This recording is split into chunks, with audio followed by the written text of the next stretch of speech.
What's up, guys? My name's Cody, and this is another UFC post-fight breakdown, this time for UFC 269. And man, what a card.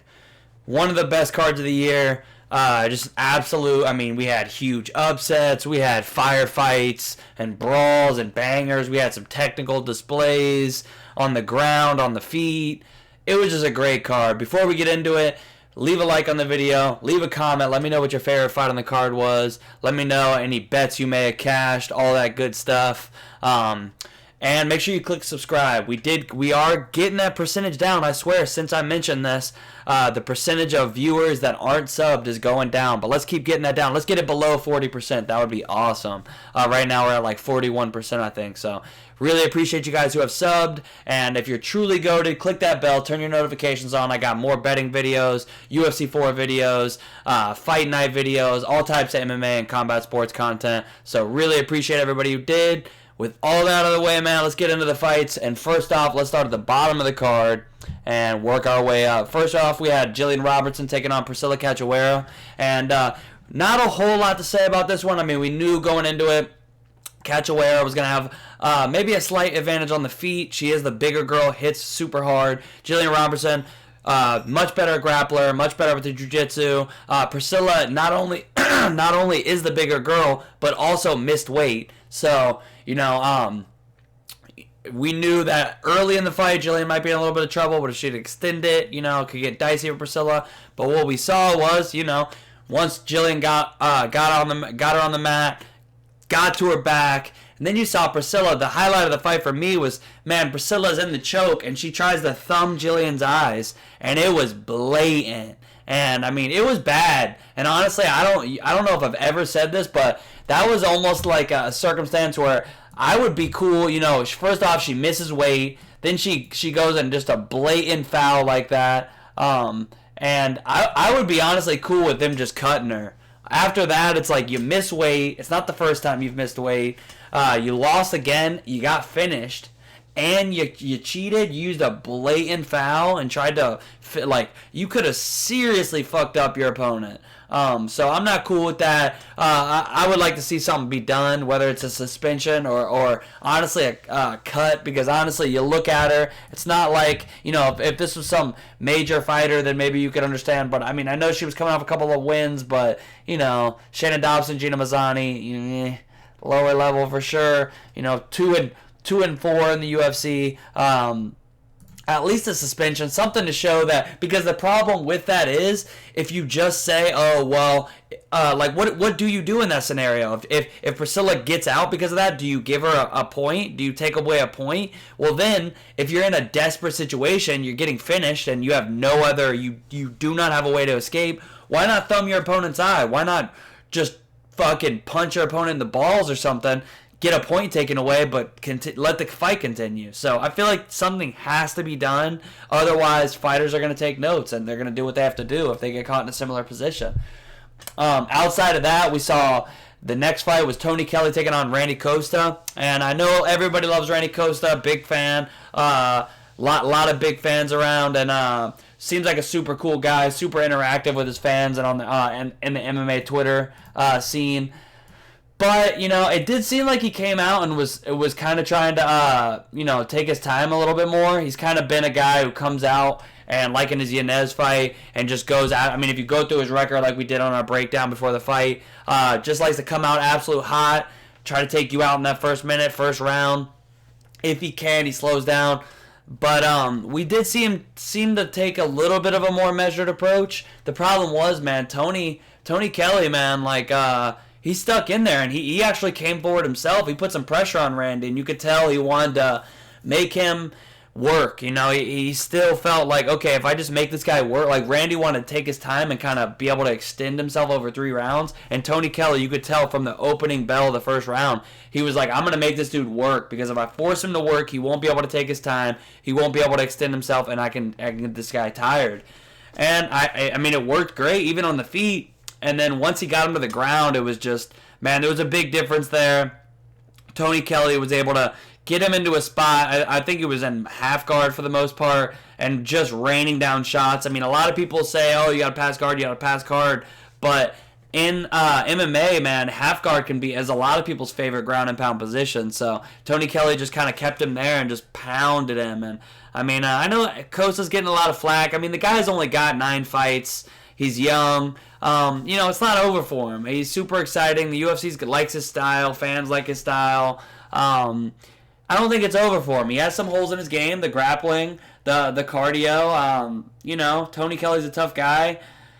I don't think it's over for him. I mean, how much further down can you really give him down the UFC roster? That's a problem when you're a young prospect in the UFC. It's like, it's not Bellator and it's not, PFL and some of these other organizations. Man, you're in the big leagues and it's tough for them to build you up. So, we'll see what the UFC chooses to do. I do like the guy. I hope he gets another shot. But it was a tough showing for him. Next up, we had Ryan Hall taking on Darrick Minner. And, I mean, it went pretty much exactly how we said it would. Darrick Minner, he was trying to keep the fight on the feet. Ryan Hall, it's not like he's got great wrestling, but obviously we all know he's got legendary jiu-jitsu in the MMA community. And he was rolling for knee bars. He was doing whatever he could to get the fight to the mat. And I will say credit to Darrick Minner because, the striking was pretty even. Neither one landed like a ton of significant strikes on the feet. But, Ryan Hall was just, man, he doesn't have like a single leg, a double leg. He doesn't do these traditional ways to get you to the mat. But he'll roll for 20 knee bars. He'll Imanari roll. He'll just do whatever he's got to do. And I was saying, like, man, I hope these judges are seeing this fight correctly because as somebody who had a little bit of money on Ryan Hall, I was like, I wanted to make sure that the judges, like, some of the times just watching on the TV, it was like he would get hit, like, just slightly hit with a shot, and then he would roll for the legs, and it was like, is he rocked? I mean, and then you would know right afterwards, like, oh, he's good. He's just, doing his Ryan Hall shit, Imanari rolling and just attacking the legs, anything to get to the fight to the mat.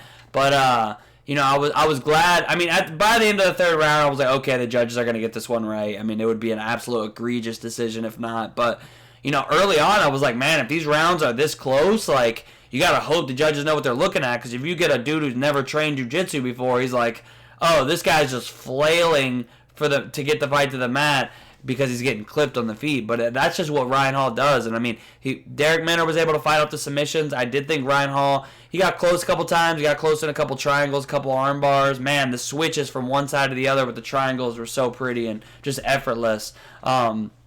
He says he wants to fight 4 times in 2022. Hopefully we get to see that. I do want to, he's only got 11 fights, which is crazy because he's just been around for so long.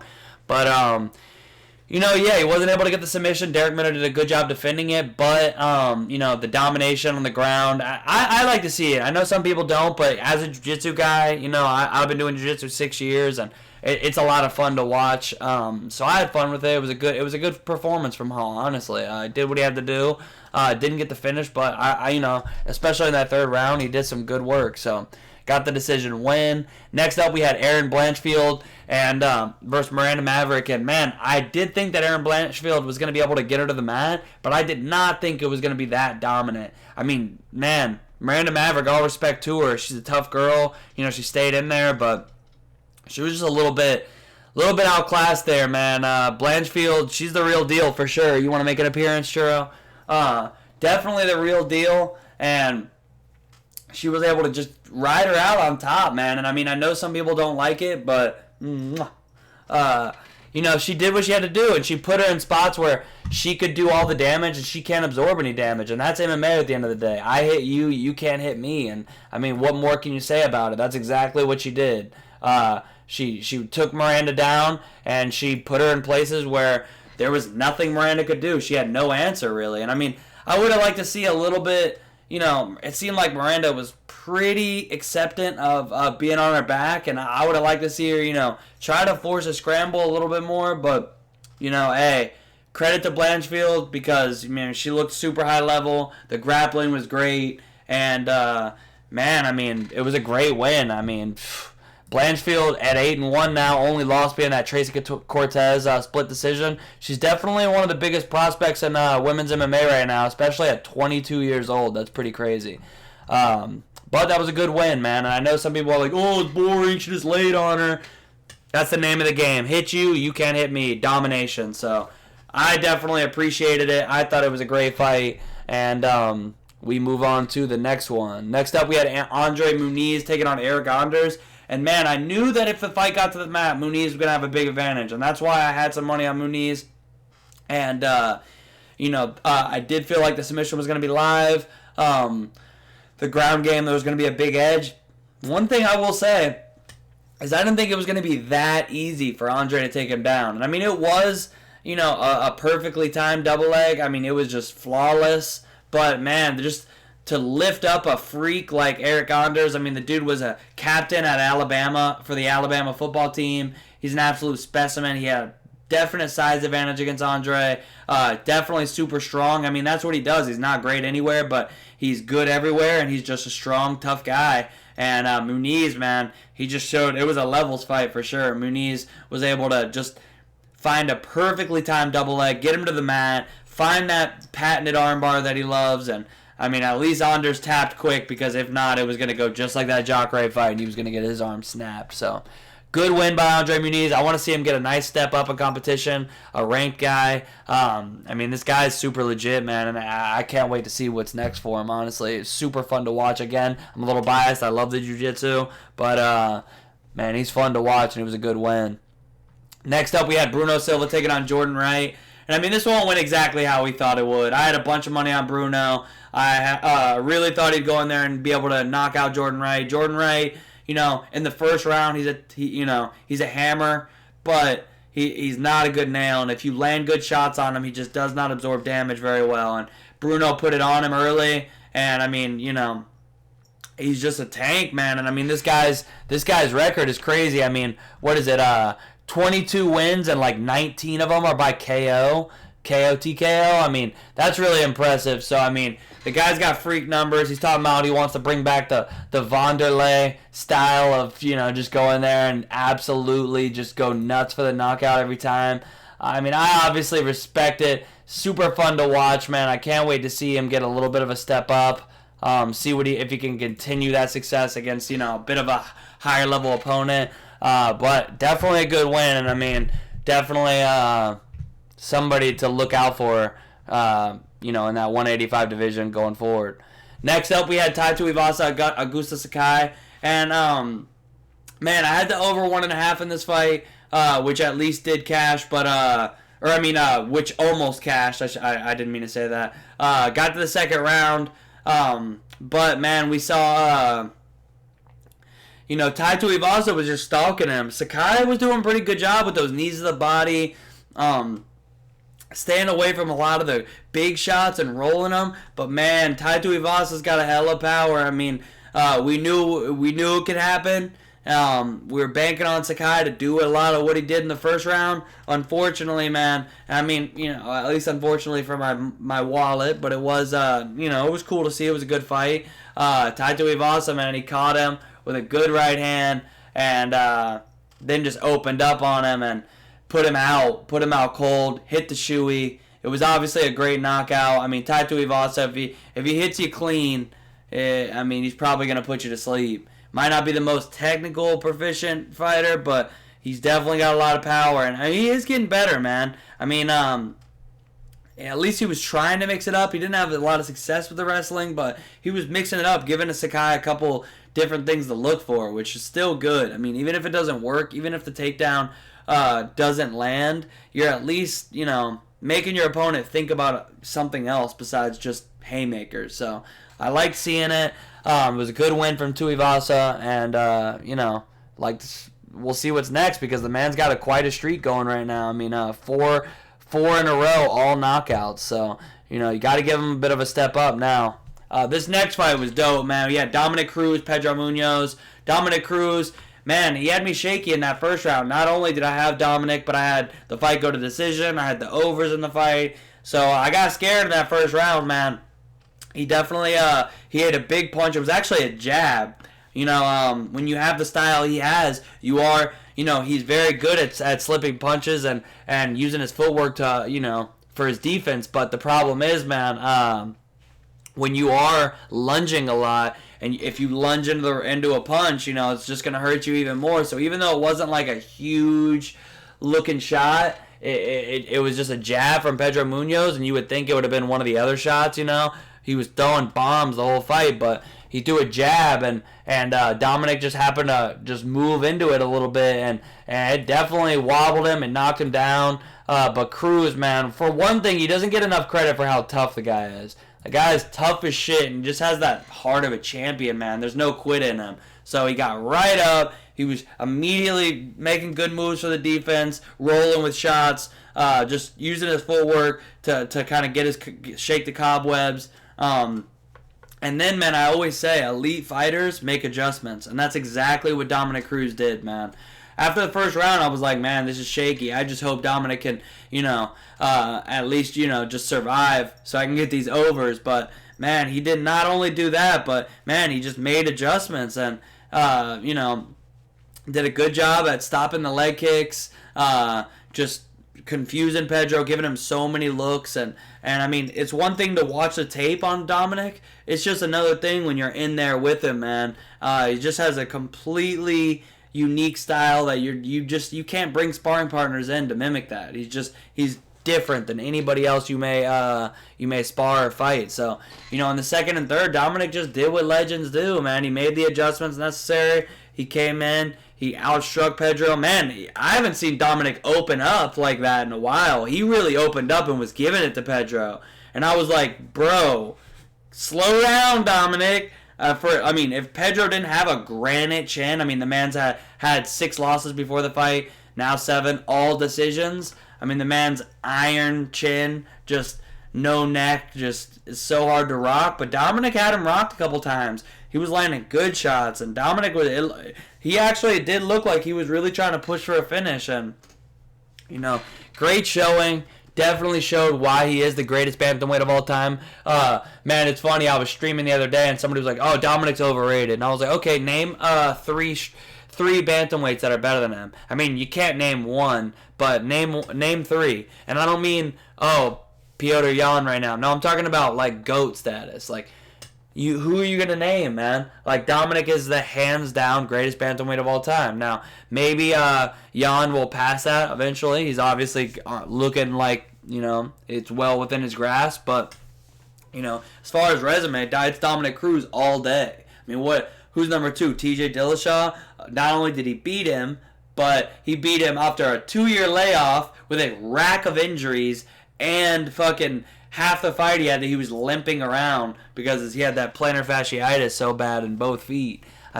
Dude's just an absolute legend, man. The resume speaks for itself, man, and greatest bantamweight of all time. Moving on, we had Josh Emmett, Dan Ige, and man, that was a close fight. I'm not gonna lie, I actually saw the fight going the other way, but I might have been biased. I had money on Ige by decision, and Josh obviously rocked him. He rocked him early. He landed some big shots. We knew he would. We knew he would. Josh Emmett, probably the hardest hitting 45er in the division. He has some ridiculous amount of knockdowns. It's like 10 or 11 in like 6 fights. It's just nuts. The guy just, every fight, he'll knock you down once or twice. Ige, though, man, he's all heart. He's all toughness, and he worked his way back in the fight. I did think that he might have edged those last 2 rounds, and it was a really close fight. I wasn't crying robbery. It could have went either way, in my opinion. It was a great fight.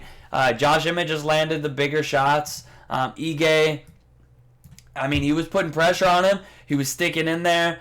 He landed some good shots of his own. The thing is, man, Ige likes to mix that wrestling in. And Emmett's got that low center of gravity. He's obviously an alpha male guy. So he's got good wrestling. He's got good takedown defense. One thing you can never say about your alpha male, team alpha male, is that, they're easy to take down. Like, everybody in that camp, even if they don't get their offensive wrestling going, they're always tough guys to take down. Tough guys and girls, I should say. So, Emmett gets the decision.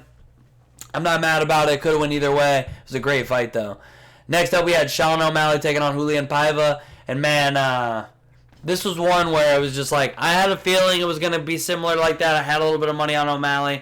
I mean, it was a step up in the sense of Piva. You know, he's no Chris Moutinho. He's got some good wins. He has a good record. He's a solid fighter. The problem is, man, he's a natural 25er. He's coming up to bantamweight for his first fight. And OMalley is a huge 35er. Yeah, he's skinny, but his frame is enormous for bantamweight. Not just height, but he's got the long arms and legs.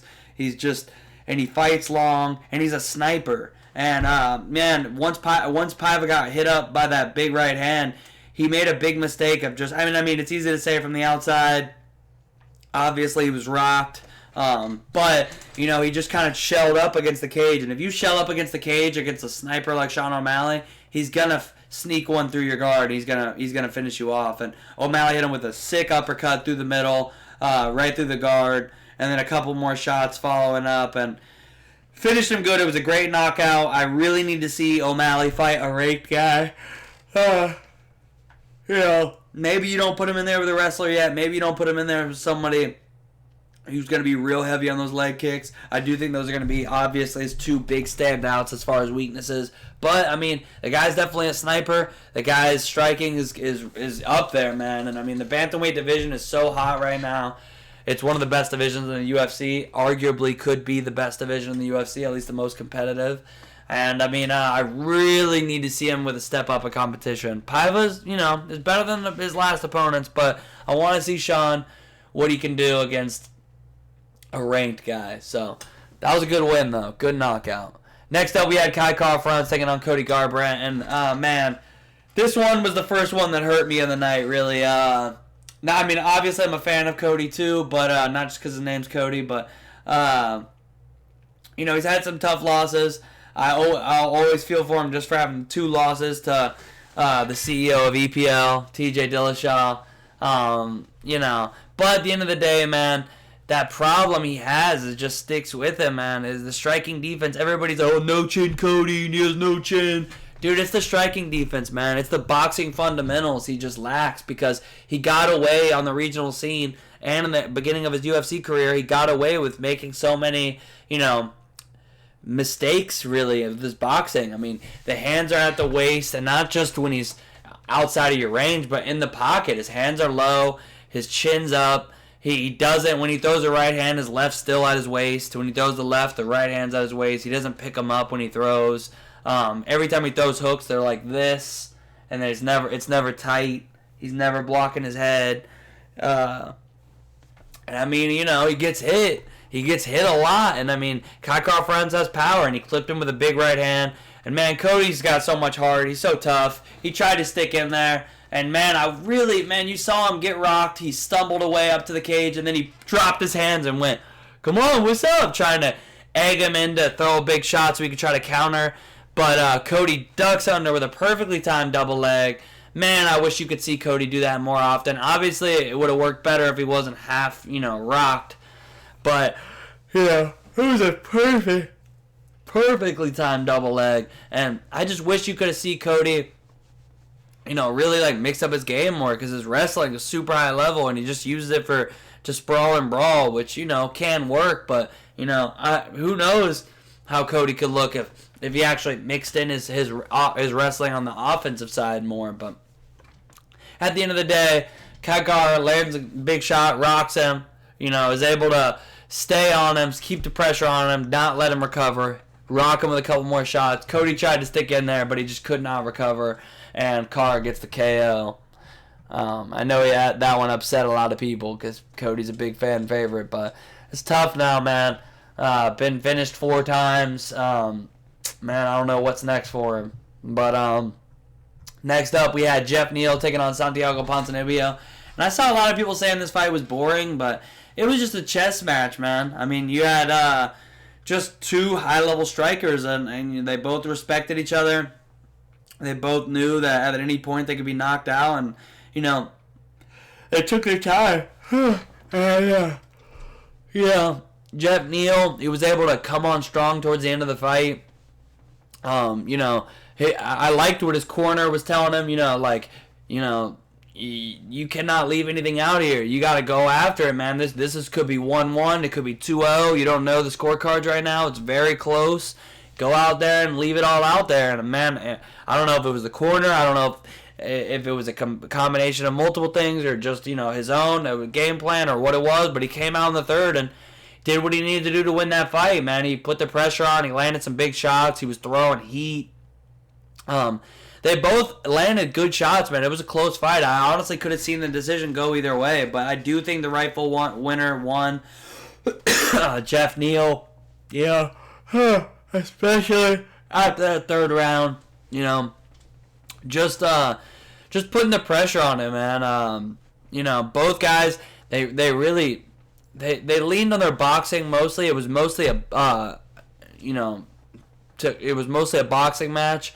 But both guys have good kicks, and Neal was trying to find that left high kick, but Ponzinibbio was doing a great job defending it, landing some leg kicks, but the hands were the real big story of the fight. It was a great fight. Ponzinibbio still looked good. Definitely answered some questions about his durability because he ate some big shots, but overall, Neal landed the better shots. I did think he won 2 of the rounds, including the third. The first and second were very close, but it was a good win. I thought both guys looked good, and I look forward to seeing which who they're gonna get next. Now we get into the co-main and main. We had the co-main event: Juliana, Pena, Amanda Nunes. Amanda Nunes was like a minus 1100 favorite when the fight started, and what can you really say? Hopefully we find out what was going on, but I'm sorry, I don't like to come out and say these type of things and take away from the winner.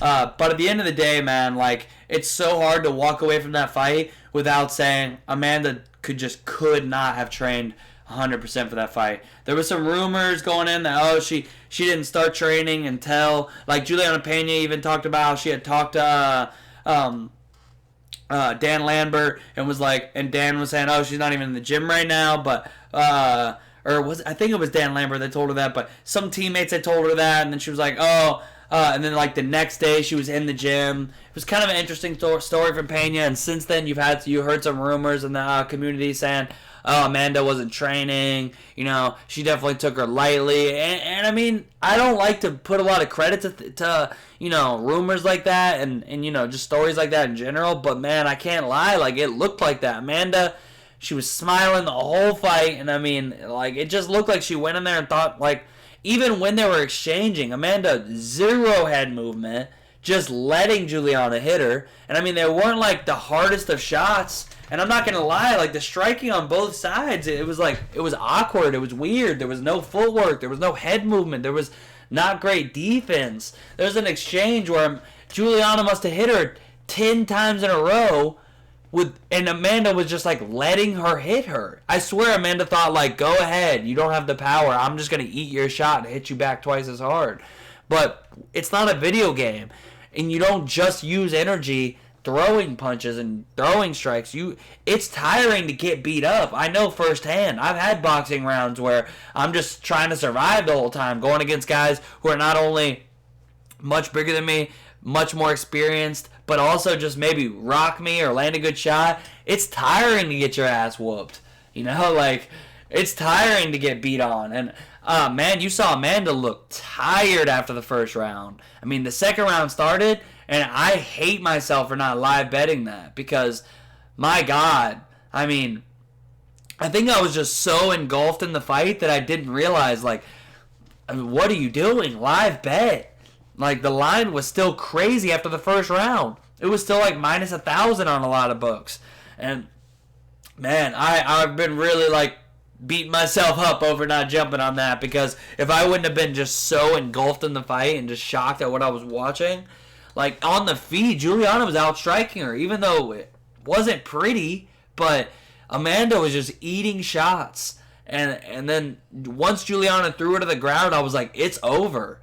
Amanda had this look on her face I'm done. And sure enough, I'm sorry. The reality is, Amanda, tough-ass girl, nothing but respect, an absolute legend, but she quit, man. She quit. Coward. Cardio will make a coward out of all of us, man, and that's what happened. She got tired and she quit. That's exactly what happened. Go ahead and come at me and tell me that I'm wrong. It's impossible. She got tired and she quit. And, It's not that she's not tough. It's the classic line, man. Like, your cardio, like, getting tired, like, it'll make a bitch out of all of us. And man, the choke wasn't even on. The hooks weren't in. There was no finish there. But Amanda knew she was done. And I mean, respect to Juliana. I mean, she looked like she was in shock when the fight ended. Like, she didn't even understand that she had already won. But I mean, hats off to her, man. And I hate to say it, and I never say shit like this, but man, it could be the end of Amanda, honestly. Like, you know, she's done it all. She's been known as the GOAT for a long time, and I'm not gonna lie, I've said, you know, I thought that Valentina won the second fight. I thought that, you know, Valentina's the more technical fighter pretty much everywhere, but the thing was that Amanda's just naturally 20 pounds heavier. So, you know, it's a disadvantage at the end of the day when the skill's close, the size and strength and power and these attributes start to matter. And that's how I felt like what dictated that second fight. But I just have to say, like, you would never see Valentina go out like that. And I hate saying stuff like that, man. I really, like, it bothers me when people from the outside say shit like that about fighters. Like, nothing but respect to Amanda, but, like, you would just never see Valentina take her opponent lightly, not train, because I'm sorry, but you cannot look me in the eyes and tell me that Amanda trained the same for this fight than all her previous fights. There's no way, man. Amanda's never had an amazing gas tank, but she was gassed in 4 minutes. At the end of the first round, she looked like she was slowing down. I mean, she just could not have trained hard. I know some people are saying, oh, maybe COVID had effect. Hey, maybe it did. Or maybe she just didn't train hard. She thought she was going to go in here and blow through Juliana, man. You see it all the time. You start believing the hype. It was a terrible showing from Amanda, man. Worst of her career. And I mean, Juliana got it done, man. I do hope Amanda, like, this is a wake-up call for her, and I hope she gets back in there. Hope she trains hard and comes back and gets a rematch. But if she does, I'm not going to lie, I'll be laying the hell off, because after I see that from a fighter, that they're capable of completely taking their opponent lightly, not training hard, and going in there and gassing out and around, I'm out. I'm out, man. Especially once you're already at the level she's at, and you're never going to get any easy fights. You're only going to be fighting the best girls in the division. It is a light division, but at the end of the day, like, or a shallow division, I should say. But, like, you ain't going to get any freebies. And, man, you know, just not a good showing, man. And, unfortunately, we'll probably never get that Valentina Amanda fight after that, but, the trilogy. But, congrats to Pena and Neal.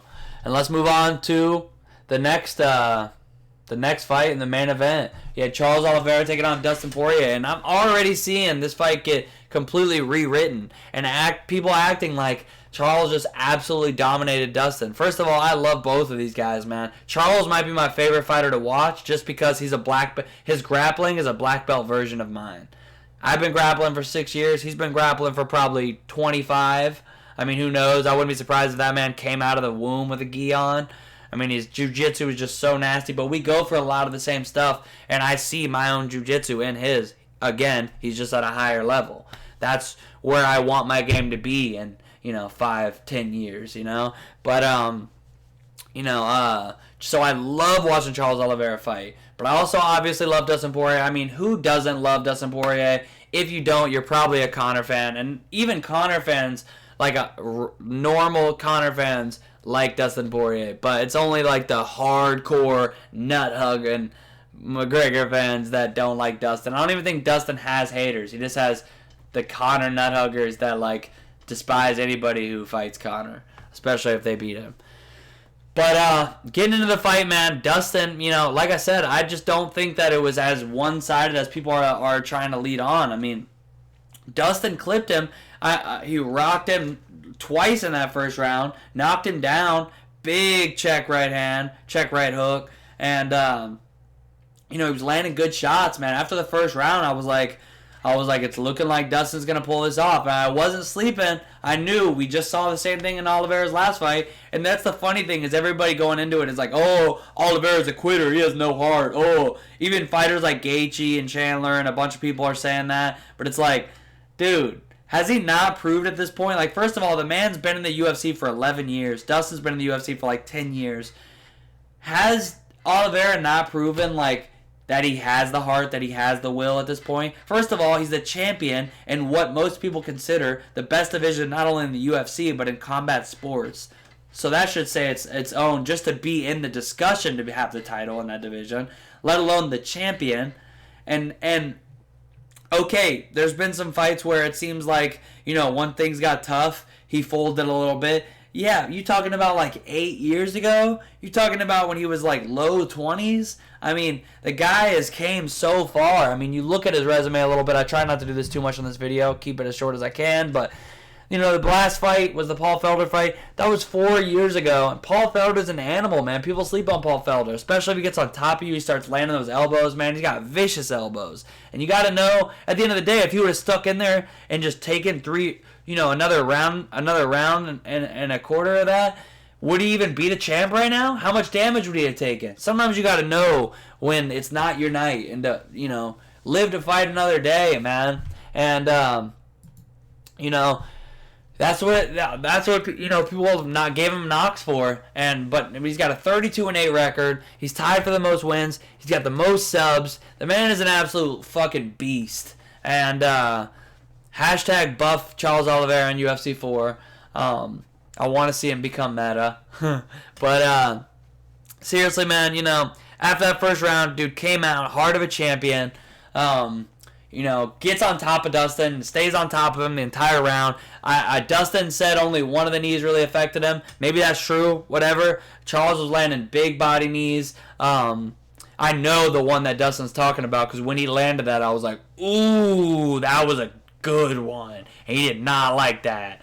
And, Oliveira gets on top and rides out the entire round. And then he came out in the third. And what we talked about in the breakdown, man, we do one thing.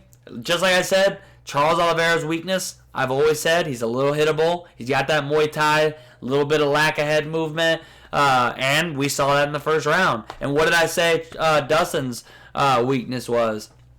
He gives up his back a lot, especially when he's trying to stand up or get you, or separate, or get back to striking. He's kind of quick to give up his back, and you got to be careful when you give your back up to a guy like Khabib or a guy like Charles Oliveira. And Charles Oliveira got to his back like 30 seconds into the third round, and I'm sitting there watching the fights with my team, and I immediately said, "That's GG, boys. That's the end of the fight. You let Oliveira get to your back, whether it's standing or on the mat." With 30 seconds into a round, it's over.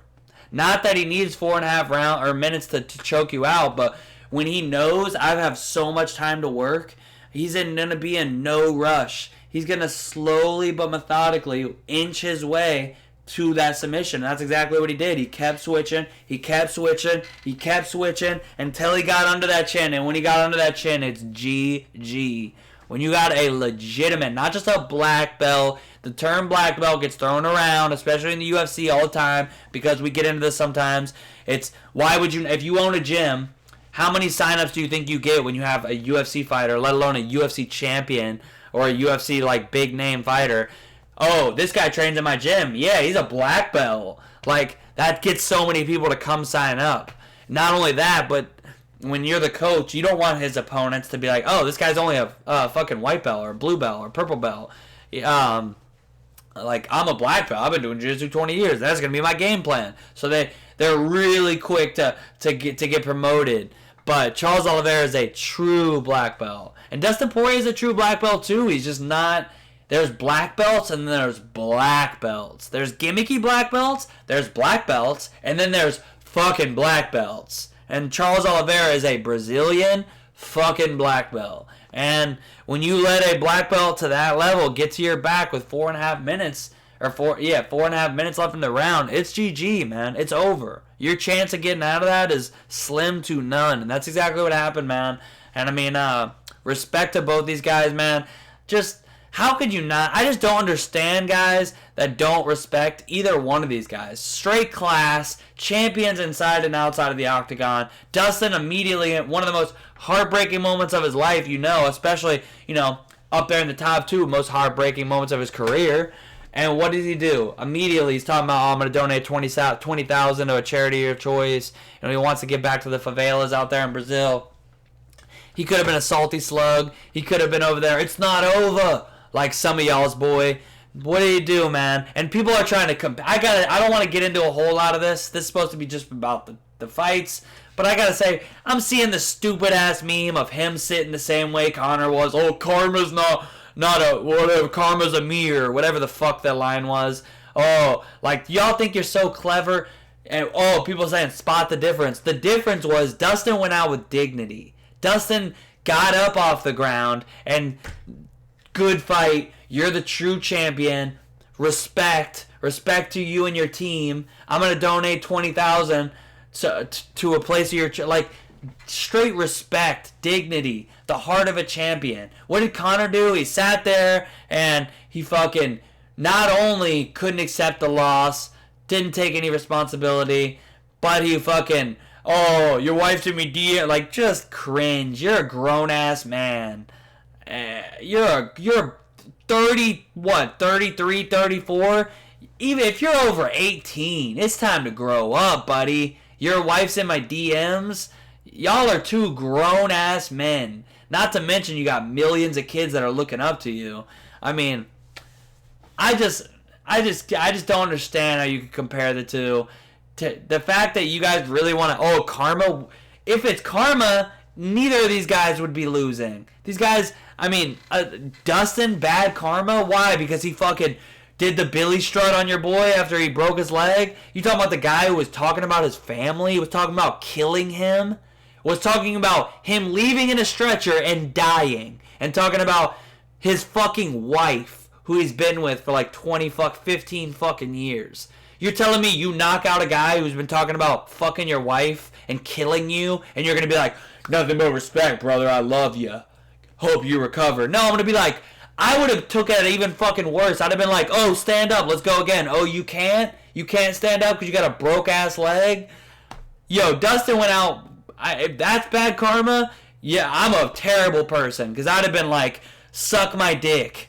I would have been going in on his ass while I was holding that mic and he was sitting there with a broke-ass leg.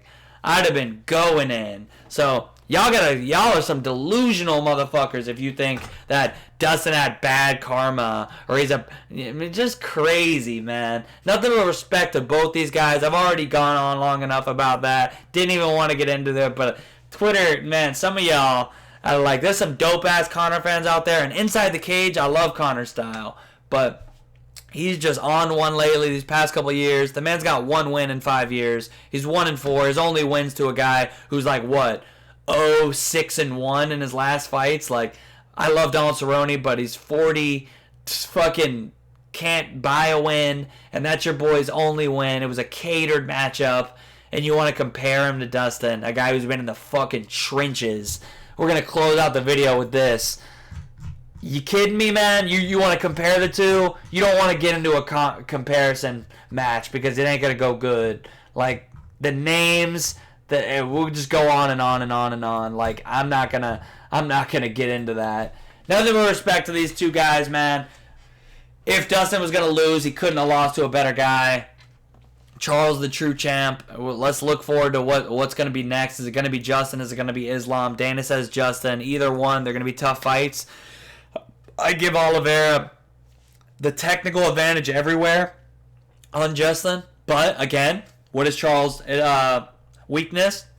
He is hittable. And what does Justin do best? He knocks dudes out. So if Justin can find the chin, maybe he can knock Charles out. But if he doesn't, the jiu-jitsu, the grappling advantage is huge on Charles' side. Now, Justin has good takedown defense, but he gives up the back as well. I could see Charles backpacking him just like he did Dustin.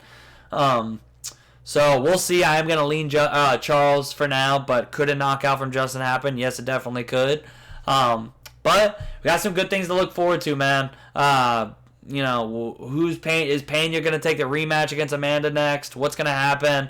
What's next for Kai Kara? What's next for Cody Garbrandt? There's a lot of good questions. Who's Sean O'Malley fighting next? It's got to be a ranked guy. The unranked champ's he's gonna have to get a new gimmick because I don't think he'll be unranked after that fight. I think he's probably gonna find. The bantamweight division. All right, I just said I was gonna close it out, but let's look at this real quick. Sorry that that wasn't exactly great spelling, but let's take a quick look at the bantamweight division. It's so stacked. Jan, Dillashaw, Aldo, Sandhagen, Font, Marab, Cody, Pedro, Dominick, Marlon Moraes, Marlon Vera, Asuncao, Frank Yeager, Song Yadong, Cody Stamann. I could see him taking Cody's spot at 15. Maybe, probably not Song after that last win, especially considering who he's fighting. But I want to see him get a ranked spot. I want to see him take fight a ranked guy. Josh Emmett, a good, close fight, but the layoff, the injuries, I want to see him get a good test after Ige, man. So that about concludes it, man. If you liked the video, hopefully you did. Sorry I went on a tangent. I was like, oh, nice. It's only going to be like 35 minutes long. And then I went on like another 10 minutes about shit that didn't need to be said. But I love you guys. I appreciate you watching. Leave a like on the video. Leave a comment. Click that sub button. And if you're truly a GOAT, tap that bell. Turn your notifications on. Really appreciate it. I got UFC 4 videos, Fight Night videos, betting videos, a bunch of MMA and combat sports related videos coming. I really appreciate all the love, man. The subs are going up every week, and really appreciate it, man. It's growing faster than I thought it would. I'm trying to keep the content coming. I got a couple more videos coming this week. I really appreciate you guys for watching. If you got this far into the video, you are a legend, and I love you. Mwah. And with all that out of the way, man, really appreciate it. I will see y'all soon. Peace.